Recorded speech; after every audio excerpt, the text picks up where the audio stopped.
Good evening, it's your main man Johnny J with another front side post beer review, two-part series. First part tonight was the Rochefort Trap 10, which was fantastic. Fantastic Trappist Belgium Ale. Um, Shout outs to my main man Steve on that one. And on this one, the long awaited KASTEEL Donker from Van Hansbroek, Belgium. Another one from the Castile Company. I've done Castile Rouge. I've done another fruit beer, the Bacchus. I have another Bacchus yet to do, a raspberry Bacchus, coming at you soon. But this is another one from the Castle Brewery in Van Hansbroek, Belgium. The KASTEEL Donker weighing in at 11% on the ABVs, a strong dark beer from Belgium, brown ale, extremely brown. I've had this beer many times. I enjoy it. It is a delight to review and have this one in the records, and I just cannot wait to dive into this one. I'm going to say, I know I've made disclaimers before about these Belgian beers. If you are taking the adventure of 11%, 12%, sometimes 14% Belgian beer, drink responsibly, go easy, and understand that in Belgium, these beers are revered in a saintly like aesthetic.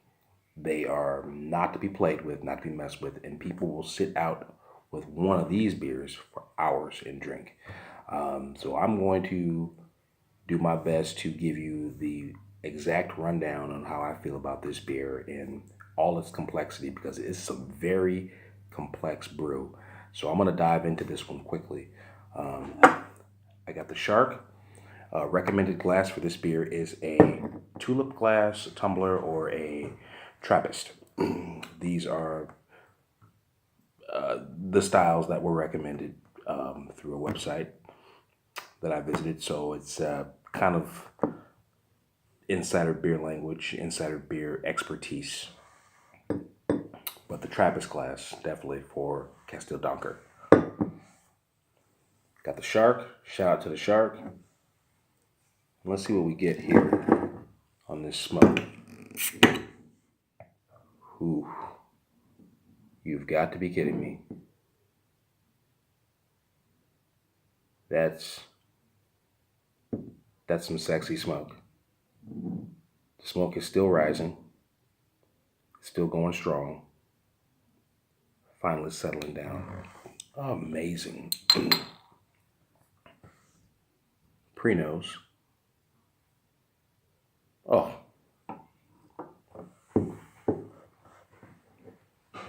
We're talking about figs. We're talking about a tad bit of caramel, nutmeg. There's some spices in there that I'm not familiar with, that might be more akin to the Belgian experience. I have to dig on that, but let me try that again. Figs and nutmeg, definitely a creamy alcoholic milkshake. Another one of my milkshake beers. This is definitely one of those. Rolling in at 11%, so you will taste the alcohol, but it is very sweet on the nose. Lots of figs and caramel on the initial nose. Let's go for the beer in the glass. I'm gonna go for a little tilt on this one.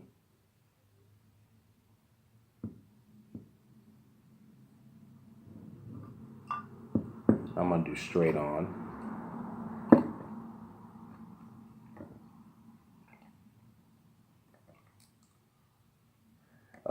A lot of these Belgian glasses are more built for the straight on pour, so don't be afraid to do a straight on.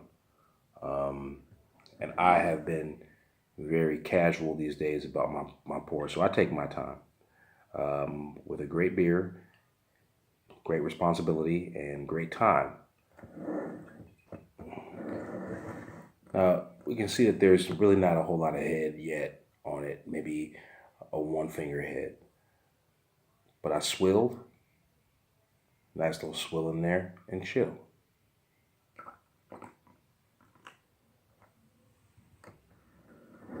producing a legit one finger head. The strength of the beer is there. It's dark. It might look like Coca-Cola. Nice one finger head right on the West Mall there. Beautiful. Just absolutely pretty. The beer definitely does pour one finger head. It's one of those, like a Panapot, like the Grand Reserve. It has such a high alcohol content, and it's not necessarily a Trappist, but it's brewed in that style, and it's strong and alcoholic. Put a nose on it. There's sassafras, there's figs, there's bananas. Has a banana-y quality to it. Beautiful, beautiful. The bananas is what I'm smelling after further inspection, after having had drank this beer several times. It's got a banana thing going on that almost with the figs makes it smell a little bit like Coca-Cola. You know, it's got that thing going on in there. Oh, such a delicious smell. That caramel and chocolate, hint of chocolate and berries also accents the banana and just drives it home, where that kick of that bourbon alcohol that's in there, or whatever is in there. I believe there's a little bit of bourbon. It just touches all those ingredients, and that banana kind of floats on top, giving it kind of a shake type quality. I'm gonna dive into this one. Thanks, Steve. Front side post.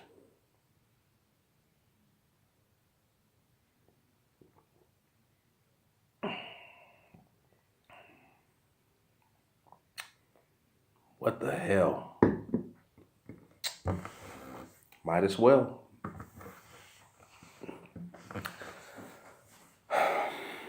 We're talking about refreshing for 11%, not bogged down with alcohol, figs all over the place. I'm envisioning a big bucket of figs. It's extremely figgy. You just don't get that much figs from a lot of the other Donkers, the dark ales, the dark Belgians. This one, you're getting loads of it. And typically, you get your chocolate, your raspberry, your dark fruits. You get those. This has loads of candy sugar. The fig quality is there. It's lights out. I'm gonna go into this one again. Cheers. I love it. Oh, I'm getting that alcohol burn. Finally. Note, the alcohol burn is on the back end. It hits you later. And the mouthfeel, pretty mild. Virtually non-existent.